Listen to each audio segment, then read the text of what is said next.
ये जरूरी नहीं है ना कि ब्राह्मण ही जाने, जजमान भी जान सकता है जी। पदों को, स्वरों को, प्रकृति प्रत्यय को कौन भी जान सकता है? जजमान भी जान सकता है। वो जजमान भी क्या कहलाएगा? आर्तवीज।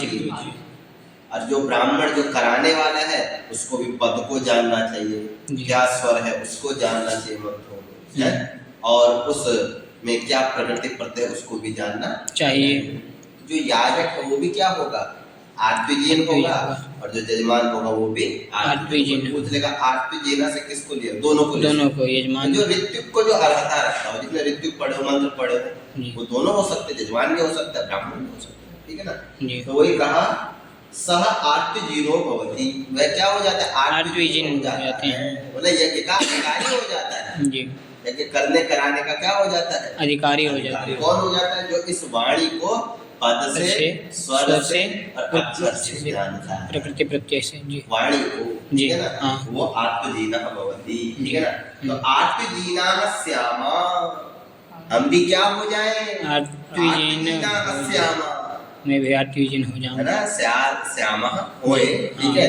तो हम भी क्या होए? ब्राह्मण हो, याजक हो या जजमान भी हुए, इति अध्ययन व्याकरण। इसलिए व्याकरण पढ़ना चाहिए, व्याकरण पढ़ना चाहिए, चाहे आप जजमान बनना चाहते हैं चाहे याजक बनना चाहते हैं, ठीक है ना? क्योंकि तभी आप आर्तवीजीन बन पाएंगे जब आपको किसका ज्ञान होगा? व्याकरण का, स्वर का ज्ञान होगा, प्रकृति प्रत्यय का ज्ञान होगा, आप आर्तवीजीन, क्या कहना है? आर्तवीजीन। तो आर्तवीजीना स्यामा, आर्तवीजीन हो जाएं जी, व्याकरणम, हमें क्या करना चाहिए? व्याकरण पढ़ना चाहिए। समझ आ गया यहाँ जी बोलिए। अब आ गया चत्वारी, क्या आया? चत्वारी आ गया।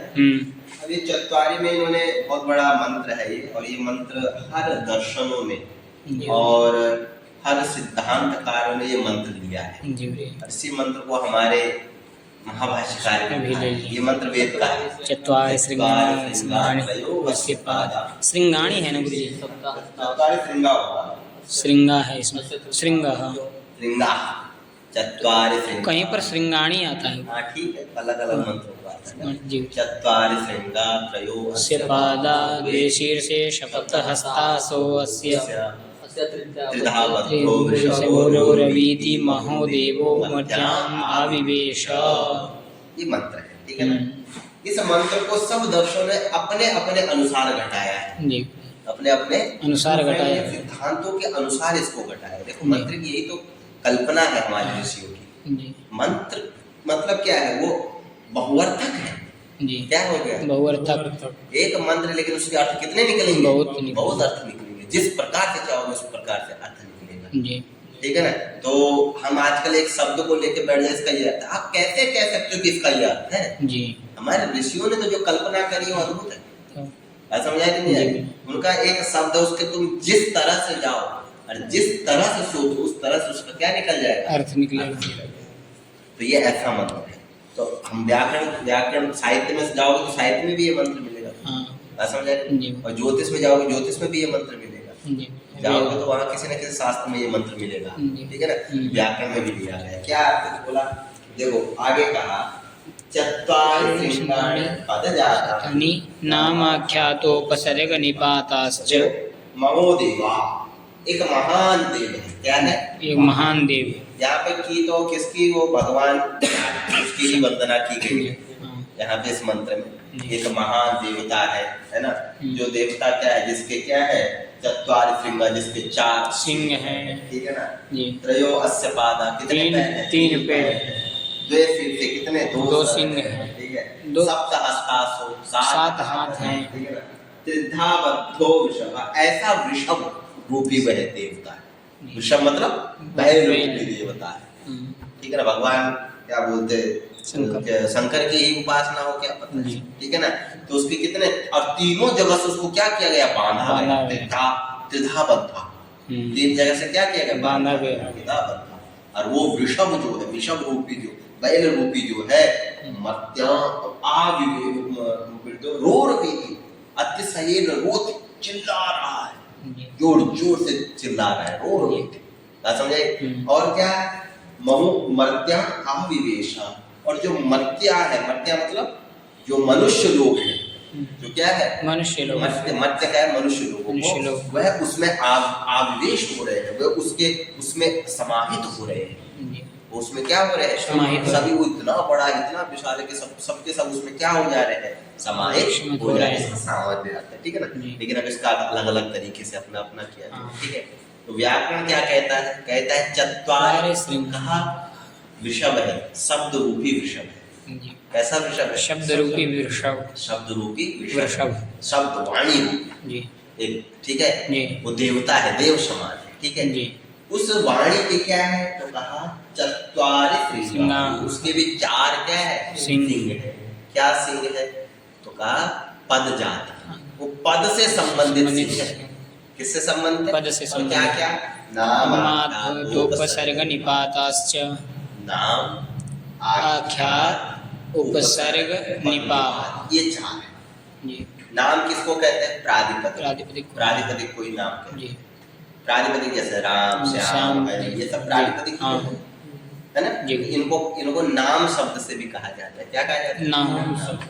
आख्यात मतलब धातु, धातु, आख्यात मतलब धातु। भाव पुराण आख्यात भावभाषिका कहते हैं। भाव मतलब क्रिया, क्रिया, भाव मतलब क्रिया। तो क्रिया प्रधान को ये क्या कहा गया? आख्यात। आख्यात कहा गया। तो आख्यात से क्या लेंगे? क्रिया हो गया। क्रिया, तो पद दो ही तो है, जी, एक नाम रूप है और एक क्रिया रूप। क्रिया रूप है। हाँ इस संसार में दो ही पद तो है, जी, जिसको आप सुबंत और तिगंत कहते हैं। जी, सुबंत जो वो नाम रूपी हो जाते हैं हम्म। और तिगंत जो होते हैं वो आख्यात। आख्यात हो जाते हैं धातु। ठीक है। तो कहा एक तो नाम रूपी पद हो गया, एक सिंह हो गया नाम मतलब हाँ। प्रादिपदिक। जी, दूसरा नाम क्या हो गया? आख्यात। आख्यात हो गया। मतलब क्रिया रूप। क्रिया रूप। तीसरा हो गया उपसर्ग, परपरा, अपसमान और अपसमान, उपसर्ग। हाँ जी, इनको भी माना जी। गया। और चौथा माना गया निपात। निपात। कुछ निपात पड़े हुए हैं ना। जी, ये चार ही चीजें तो है व्याकरण में, इन्हीं में सब चल रहा है। हाँ, बस इन्हीं में प्रत्यय लगा लगा के सब चल रहा है। ठीक है। हाँ। तो कहा एक नाम है, एक आख्यात है, एक उपसर्ग है और एक निपात है। ये चारों उस देवता के, वाणी रूपी देवता के क्या है? श्रृंग है। ये चार सिंह है। जी, ये चार सिंह है। बात समझ आई कि नहीं? जी। और क्या है? तो कहा त्रयोस्य पादा, तीन पैर है उस वाणी देवता के। कितने पैर है? 3 पैर। क्या क्या? तो कहा भूत, भविष्यत, वर्तमान। भूत, भविष्यत, वर्तमान। जो तीन काल है, जी, तीन जो क्या काल। इन्हीं कालों में, तीनों कालों में ये सब होते हैं। जी, क्रियाएं हो रही है, जो भी कार्य हो रहा है तीन कालों में तो हो रहा है। जी, तो ये तीनों काल है, भूत, भविष्य, वर्तमान, ये क्या है? इस देवता के, इस वाणी रूपी देवता के तीन पैर है। त्रयः पाद। पादाः। ठीक है ना। तीन पैर क्या है? भूत, भूत, भविष्यत और वर्तमान। बात समझ आई? जी। आगे क्या बोला? सप्तहस्तासो द्वे सिर से। हाँ बोलिए। द्वे शीर्षे, दो सिर है इसके। कितने सिर है? 2। शब्दात्मा, शब्द और आत्मा। शब्द और आत्मा। शब्द और आत्मा क्या है? शब्द और आत्मा क्या है? शब्द और अर्थ। अर्थ जी, हाँ, आत्मा। शब्द और अर्थ। शब्द के बिना अर्थ है क्या? नहीं। अर्थ के बिना शब्द है क्या? नहीं। नहीं है। तो दो इसके क्या है? शब्द और अर्थ। ठीक है। वो भी क्या बोला? आगे क्या बोला? सप्तहस्ता नित्यः कार्यश्च। नित्य और एक कार्य। कार्यः। तो नित्य शब्द, शब्दात्मा में क्या है? नित्य। नित्य क्या है? शब्द। शब्द। शब्द क्या है? नित्य। और हाँ। कार्य मतलब अर्थ। अर्थ। कार्य से आपने किसको लिया? अर्थ को। घट बोला। घट क्या है? शब्द। शब्द। इस घट से किसका बोध हुआ? घट। पदार्थ। पदार्थ का पदार्थ क्या? कार्य। कार्य है।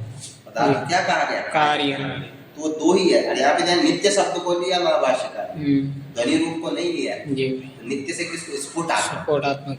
जो हमने स्फुट को, जिसको हम शब्द मानते हैं, हमारे मत में शब्द, ध्वनि, ये जो हम बोल रहे हैं ये ये शब्द शब्द नहीं। नहीं। शब्द जो मध्यमा नाद के द्वारा जो स्फुटित होती है। जी, बात समझ आ रही? हाँ। वो हमारे मत में क्या है? शब्द है। इसीलिए नित्य कहा। क्या कहा? नित्य। हाँ, ये थोड़ी ना बोला, शब्द भी नहीं बोला। क्या बोला? नित्य कार्यश्च। कार्यश्च। एक नित्य है और एक कार्य है। तो नित्य से तो यहाँ पे नित्य शब्द को लिया गया, और कार्य से किसको लिया गया? जो उसका अर्थ है, उसको लिया गया। ठीक है, वो कार्य, वो नित्य नहीं है। जी, कार्य नित्य थोड़ी ना है। नहीं। घट जो शब्द है, जो स्फुटात्मक, वो तो नित्य है, लेकिन उसका जो कार्य है वो नित्य नहीं है। वो कार्य है। कार्य मतलब जो नष्ट है। नष्ट। ठीक है ना। तो कहा इसके कितने सर है? तो 2। क्या क्या? शब्द और आत्मा। शब्द और अर्थ। आत्मा, शब्द और अर्थ। जी। और वही शब्द को क्या बोला, नित्य और नित्य और कार्य। आगे शब्द हस्तासोस्य का इसके 7 हाथ है। कितने हाथ है? 7 क्या है का सप्त विभक्ति। विभक्तयः। हमारे व्याकरण में 7 विभक्तियां हैं कि नहीं? जी। सब पद जो भी प्रातिपदिक नाम होंगे उनकी 7 विभक्ति, रामा रामो राम। तो का जो 7 विभक्तियां हैं यही उस देव के, उस वाणी की क्या है, हाथ है। 7 विभक्ति, ठीक है। और क्या बोला, उसके बद्धो। और कहा जो ये वाणी है 3 जगहों से बंधित हो रखी है, 3 जगहों से बंधित। कहाँ से? उरसी, कंठे, सिरसी। उरसी मतलब हृदय, कंठ मतलब ये, और सर मतलब ये। क्योंकि यहाँ से जब नाद होता है ऊपर, मध्यमा नाद यही तो रहता है, हाँ। होता है हृदय में। जी। यहाँ से जब जाएगा तो कहाँ जाएगा? सर पे। मूर्धा ऊपर जाता है, हाँ। इस कपाल में। और फिर यहाँ हमारा ब्रह्म रंधन होता है, उससे टकराती है वाणी, और फिर वो आकर के कंठ पे आता है, तब वो बाहर आता है जी। जो ध्वनि। हाँ। बात समझ आए? जब भी हम बोलते हैं तो सीधा तो नहीं बोल रहे हैं, हम जब बोल रहे हैं यहाँ से नाद हो रहा है इस पर, वो एक वेग है जो वो कहाँ जा रहा है, सीधा ऊपर यहाँ जा रहा है। बात समझ आए? और जब यहाँ से वो टकराएगा, हमारे इसलिए कहते हैं यहाँ पे मत मारो जी, ब्रह्मरंध्र होता है जी। तो यहाँ से फिर टकरा करके फिर कहाँ आएगी? कंठ के पास, कंठ से बाहर निकलेगी। 3 जगहों से कहा ये बंधी हुई है। कहाँ से? एक हृदय से, दूसरा कहाँ से है? दूसरा कंठ से है, और दूसरा है सर से, तीसरा कंठ से। ठीक है, समझ आए? समझ आएगी? ये जो शब्द है, जो शब्द रूपी वाणी रूपी जो देव है, देवता है, हाँ। कितने जगहों से बंधा हुआ है? 3 जगहों से। कहाँ से? हृदय से और सर से, कंठ से। चलिए आगे क्या है? आगे है रौरवीति महोदेव वृषभो। इसको वृषभ क्यों कहा? वर्षा, ये वर्षा करता है। क्या करता है? वर्षा का अर्थ यहाँ पे ये है कि वृषभ, वर्षा का अर्थ यहाँ पे ये है कि वो सब पे दया करता है जी। क्या करता है? दया करता है। वृषभ मतलब अपनी क्या करता है? दया करता है। इसको क्या कहा गया? वृषभ कहा गया, ठीक है। और क्या है? रोरवीति, रोरवीति का अर्थ क्या है?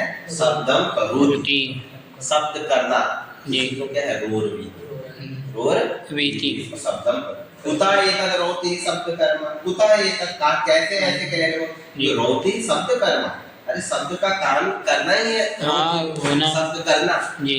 अरे शब्द करना ही किसका काम है? शब्द का क्या है? ध्वनि करना, हाँ। इसीलिए क्या कहा? रोरवीति जी। जो वाणी हो क्या करते? रौरवीति शब्दम करोति। समझाएंगे? तो कुता रोति शब्द कर्मा, ठीक है। महादेवो मर्त्या आविवेश, महोदेवो मर्त्या आविवेश का क्या अर्थ है? तो कहा महान देव शब्द। यहाँ पे महान देव से किसको लेना है? शब्द को। शब्द मतलब वाणी, जो स्फोटात्मक जो शब्द है वही हमारा शब्द है ना, हाँ। जो ब्रह्म है, शब्द हमारा क्या है? ध्यान रखना, हमारे मत में शब्द है ब्रह्म, स्फोट, हाँ। वही हमारा क्या है? शब्द है। तो ये शब्द के बारे में भी बताया, हाँ। इस शब्द के 2 सर है जी। बात समझ आई? शब्द की 2 क्या है? वो भाई 3 क्या है? ये 3 जगह से बना हुआ है, भूत भविष्य 3 पाद है उसके शब्द जी, हाँ। जो हमारा देवता रूपी जो शब्द है, ब्रह्म रूपी शब्द है, उसके कितने पाद है? 3 पाद है, ठीक है। भूत भविष्य वर्तमान, 2 सर है, नित्य और कार्य हाँ। है ना, वो शब्द नित्य और कार्य रूप वो शब्द है, ठीक है। 7 पैर है उस शब्द के, 7 विभक्तियां हैं उस शब्द की, बात समझेंगे। और 4 उसके सिंह है उस शब्द के जी, नाम आख्यात शब्द, हाँ। और वही महान जो देवता रूपी जो शब्द है वो 3 जगहों से बने हुए हैं जी। बात समझे? ये शब्द क्यों है? क्योंकि रोती, रौरवीति शब्द क्यों, वो महान शब्द क्यों है? क्योंकि रौरवीति शब्द वो क्या करता है? शब्द करता है, अर्थ का ज्ञान कराता है जी। बात समझे? इसलिए उसको क्या कहा गया? रौरवीति, शब्दम करोति इति रौरवीति। समझाए? वही कहा कि महोदेवो मर्त्या आविवेशेति, इस पंक्ति का अर्थ बतलाया जी। जो अंत में पंक्ति थी ना, क्या थी? महोदेवो मर्त्या आविवेश का महान देवा शब्द महादेव कौन है? शब्द हैं। शब्द है। मर्त्या, मर्त्या किसको कहा? मरण। जो मरने वाले जो लोग हैं, मरने वाले मतलब मनुष्य लोग। मनुष्य लोग। मरण धर्म किसका है? मनुष्य का। हम लोगों का ही तो मरना धर्म है। जी। तो मरण धर्माण के मनुष्य। मनुष्य तो मर्त्या के मनुष्य। हम जो मनुष्य, मर्त्य से यहाँ किसको लिया गया? मनुष्य को लिया गया। जो मनुष्य लोग है, तान आविवेश, उन मनुष्यों को ये शब्द आविवेश, उनके अंदर क्या हो? प्रवेश हो, उसका प्रवेश हो। तान आविवेश, वो ऐसा जो महान शब्द है वो उन मर्त्य लोगों के अंदर क्या उसका क्या हो जाए? प्रवेश हो जाए उस शब्द का। समझे? हर किसी शब्द का वो जो महान शब्द है, जो ब्रह्म रूपी शब्द है, उस ब्रह्म रूपी शब्द, कैसा ब्रह्म रूपी शब्द? जिसके 4 पैर है। समझे? 4 यानी 4 हाथ है। बात समझ आए? कितने? 7 पैर है, 7 व्यक्ति रूपी पैर है। ठीक है। नामाख्यात सर्ग निपात 4 उसके क्या है? पद जाता पैर है। और 2 सर है उसके, 4 सिंह है। 4 सिर क्या बोलते हैं? 4 के क्या है? सिंह है। 3 पाद है। 3 पाद है। 2 शीर्ष, 2 सर है उस सब। ठीक है। 7 हाथ है। और सब व्यर्थ नहीं है, सब सार्थक है। और ऐसा जो अद्भुत शब्द है 3 जगहों से बंधा हुआ है। 3 जगहों से जो बंधा हुआ है, ऐसा अद्भुत महान शब्द उन मर्त्य लोगों में, मर्त्य धर्माणा, जो मर्त्य धर्म वाले जो मनुष्य है, तान आविवेश, उनके ऊपर, उनके पास आविवेश, क्या प्रवेश, उनके अंदर वो प्रवेश है। ये इस मंत्र का अर्थ बताया महाभाष्य का। तो वो बताया कि नहीं बताया? तो वही है उसका। ठीक है ना? वही कहा कि महता, तो फिर क्या बोल रहे हैं? महता देवेन नमः साम्यम यथा स्यात्। महता देवेन, उस महान देव के साथ। कौन महान देव? वही व्याकरण शब्द रूपी। महता देवेन, कौन है वो महान देव? शब्द रूपी। तो महता देवेन नः, नः मतलब अस्माकं। नः कहाँ बनता है? अहम आवाम वयम की षष्ठी के बहुवचन में नः। जी क्या बनता है? मेनो नः। रंग में याद नहीं किया। याद भी करना। ठीक है। तो नः का होता है अस्माकम। क्या होता है? अस्माकम। अस्माकम। नः का अर्थ क्या हुआ? अस्माकम। तो महता देवेन, उस महान शब्द रूपी देवता के साथ नः, नः मतलब हमारा, अस्माकम साम्यम स्यात्, क्या हो? साम्य हो, एकीकार हो, वो हमारे साथ प्रविष्ट हो जाए। स्यात् इति अध्ययम व्याकरणम। इसके लिए हमें क्या पढ़ना चाहिए? व्याकरण पढ़ना चाहिए। समझ आ रही कि नहीं? उस महान शब्द के साथ, ऐसा जो अद्भुत महान शब्द है, ब्रह्म रूपी शब्द है, जिसके 4 सिंह है? तो अगर वो हमें मिल जाएगा, उसके साथ हमारा साम्य हो जाएगा, तो हम क्या बन जाएंगे? विद्वान बनेंगे कि नहीं बनेंगे? ऐसा शब्द के साथ हमारा क्या हो जाए? साम्य हो जाए। वैसे शब्द के साथ हमारी क्या हो जाए? दोस्ती हो जाए। समझ आए नहीं? तो क्या हो? यदि अध्ययन व्याकरण, ऐसे थोड़ी ना साम्य होगा। इसके लिए तो आपको क्या पढ़ना पड़ेगा? व्याकरण पढ़ना पड़ेगा। तभी वो जो विषम रूपी महान देव है, जो रोती है, शब्द करता रहता है हर समय, तब आविवेश होगा। वो तभी उस आपके अंदर आविवेश होगा, तभी आपके अंदर प्रकट होगा। जब आप व्याकरण को पढ़ोगे तो धीरे धीरे आपके अंदर क्या होने लगेगा?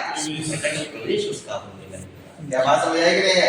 ये 4 श्रृंगा त्रयो अस्य पादा शीर्षे सप्तहस्तासो अस्य त्रिधा बद्धो वृषभो रोरवीति मर्त्यो, क्या है मर्त्यो? महोदेवो मर्त्यां महोदेवो मर्त्यां आविवेश। वो महान देव, मर्त्य मतलब मनुष्य लोग में क्या हो? आविवेश। लगा? ये मंत्र लग गया अच्छे से? मंत्र को समझा दोगे आप? है? इस मंत्र को व्याकरण की दृष्टि से है? क्यों? एक महान देव कौन है? शब्द है। कौन सा शब्द? हम जो बोल रहे ये शब्द नहीं। कौन? नित्य ब्रह्म जो है। ब्रह्म कौन? स्फुट। व्याकरण उसको स्फुट कहता है। बात समझा नहीं? स्फुटति अर्थः यस्मात्, जिससे अर्थ क्या होता है? स्फुटित होता है। स्फुटित होता है, इसीलिए उसको क्या कहा? स्फुट कहा। या अभी स्फुट्यते अभिव्यंजते ध्वनिवर्णाः येन सह स्फुटः। है, जिसके द्वारा ध्वनि वर्ण क्या होते हैं, स्फुटित होते हैं, स्फुटित होते हैं, वो क्या है, वो स्फुट है। इसलिए हमने इसको स्फुट कहा। जी बात समझ आ रही कि नहीं आ रही? तो वो हमारे मत में वो शब्द ब्रह्म क्या है, स्फुट है। ठीक है, वही देव है। ठीक है, ये आगे फिर क्या बोला, अपर आह, अपर आह। अब कोई कह रहे चत्वारी से दूसरा मंत्र लिया गया है, अपर आह दूसरा अपर आह। अपर कुछ विद्वान ये चत्वारी शब्द का है ना, इस चत्वारी से कुछ और भी इप्सित है महाभाष्यकार। जी एक दूसरा मंत्र उठाया, क्या मंत्र उठाया, चत्वारि वाक् परिमितानि तानि विदुर्ब्राह्मणा मनीषिणः गुहाश्रीणि निहितानि यन्ति तुर्यं वाचो मनुष्या वदन्ति। ये भी एक मंत्र है, ये भी क्या है, मंत्र है। क्या मंत्र है, क्या अर्थ है, चत्वारि वाक् परिमिता पदानि। चार पद है जो वाणी को परिमित करते हैं, जो वाणी को तोड़ते हैं, हाँ। जो वाणी को संयोजित करते हैं। कितने पद है, कहा चार। चत्वारि। ठीक है, हाँ। क्या चत्वारि पद जातानि, वो क्या है, चार पद जातानि, चार है वो पद, क्या क्या, नामाख्यातोपसर्ग निपातश्च। बस ये यही चार ही पद क्या करते हैं, वाणी को परिमित करते हैं, चारों तरफ से इनको वाणी को खींचते आगे पीछे, वही करते हैं। जी कहीं नाम करता है, कहीं आख्यात है, कहीं उपसर्ग है, कहीं निपात है। बात समझेंगे? हाँ। तो कहा यही क्या है, वाक परिमिता। परिमिता है। वाक को क्या करते हैं, परिमित करता है, बांध के रखता है। परिमित करके रखते हैं, मतलब नापते हैं, तोलते हैं। जी बात समझे? इन्हीं से सब वाणी क्या होती है, ऊपर नीचे अपना वो बखर। ठीक है, हाँ। फिर क्या बोला, तानि विदुर्ब्राह्मणा इति मनीषिणः। और तान, ये चार पद है, जो कितने पद है, चार। इनको विदुः जानन्ति ब्राह्मणा, ये ब्राह्मण जो ब्राह्मण लोग होते हैं, जो विद्वान लोग होते हैं, वो इनको जानते हैं। इनको चारों जो वाक परिमिता चत्वारि पदानि, हाँ। पदानि आदि से। जी। बात समझे? हाँ। इन चारों पद, इन चारों पदों को ये ब्राह्मणा जानन्ति। जानते हैं। बात समझ आई? जी। और क्या बोला, मनीषिणः, मनीषिणः। उनको मनीषिणः भी कहा। उनको क्या कहा, मनीषिणः। वो मनीषिणा है। मनीषिणा का तो मनसा ईषिणः, मनीषिणः जो मन से, मन को जो जानता हो उसी को क्या कहते हैं, मनीषिणः। मनीषिणः जो मन को जानते हैं उसको क्या कहते हैं, मनीषिणः। वो ब्राह्मण कहते हैं, मनीषी जो ब्राह्मण होते हैं, कहते हैं ब्राह्मण, मनीषी। वही ब्राह्मण इन चारों वाणियों को जानते हैं। ठीक है, और क्या, गुहायाम त्रीणि, किसको, कौन, आ जाओ। तो कहा गुहा त्रीणि निहितानि नयन्ति, गुहायाम त्रीणि निहितानि नयन्ति, क्या करो, ये जाओ फिर, क्या बोले, वो क्या है, आज हम लोगों का नहीं है।